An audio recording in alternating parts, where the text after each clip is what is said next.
In this video, we delve into the subject of phone usage and explore compelling reasons behind the benefits of reducing your screen time. We will also discuss its impact on teens and young adults, its negative effects, and also some scientific proven ways to break this addiction.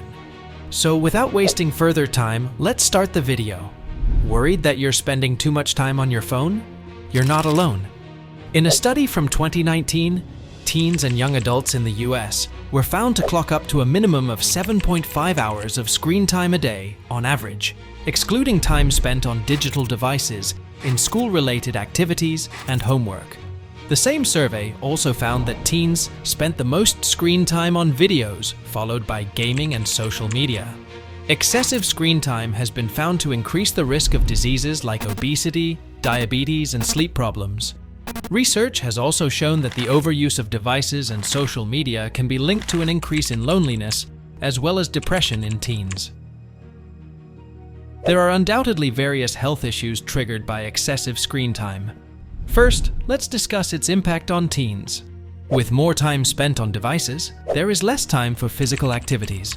Prolonged screen time could also lead to worse eyesight, higher levels of anxiety and stress, as well as issues with attention and focus. As relationships are important to teens, they can get more concerned about interacting with people online instead of in real life. This could be isolating, with increasing amounts of time spent online. Indeed, a study released in 2018, authored by San Diego State University psychologist Jean Twenge and University of Georgia psychology professor W. Keith Campbell, found that teens who clock in more than 1 hour of screen time a day are more likely to develop mental illnesses such as depression and anxiety. These could have serious implications for teens who are still in their developmental and formative years. Secondly, how does it impact young adults? Prolonged screen time could also have adverse effects for young adults and working professionals.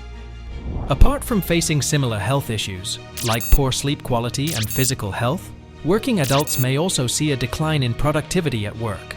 According to psychologist Dr. Nicole Burkins, research has shown that prolonged screen time for working adults can affect their mental health in two ways: reduced productivity at work due to device usage, and in turn, stress created by a lack of productivity. Now let's discuss the 10 most common negative effects of cell phones. Number 1. Text neck. Looking down at your phone for several hours a day can put serious pressure on your neck. Thanks to gravity, tilting your head forward can exert a force on your spine between 50 and 60 pounds. Number 2. Poor sleep.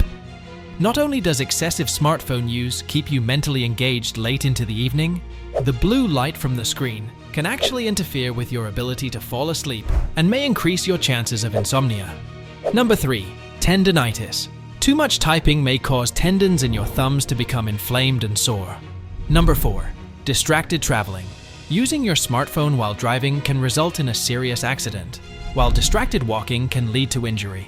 If you're commuting via public transit, looking down at your phone could cause you to miss your bus or train stop. Number 5. Relationships. Overuse of cell phones can act as a barrier to quality interactions and conversations, leading to decreased satisfaction in our relationships. Excessive device use can lead to feelings of being disconnected when we spend time with friends and family. Number 6.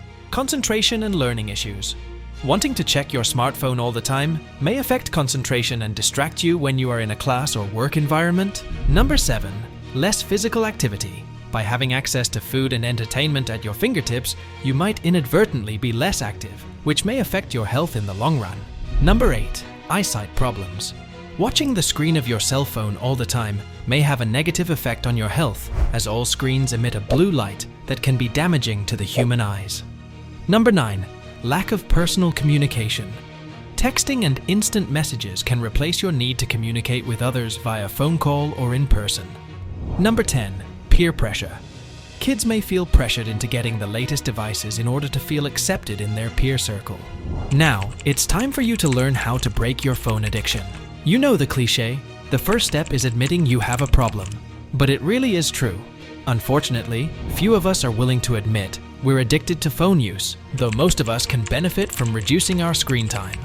So if you're ready to start working towards a device-free life, here's how to break up with your phone. Number 1. Notice your screen time. If you don't think you're addicted to phone use, check out your screen time reports.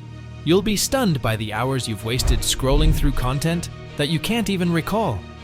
Even if you know statistics about average screen use, seeing your own numbers is a big reality check.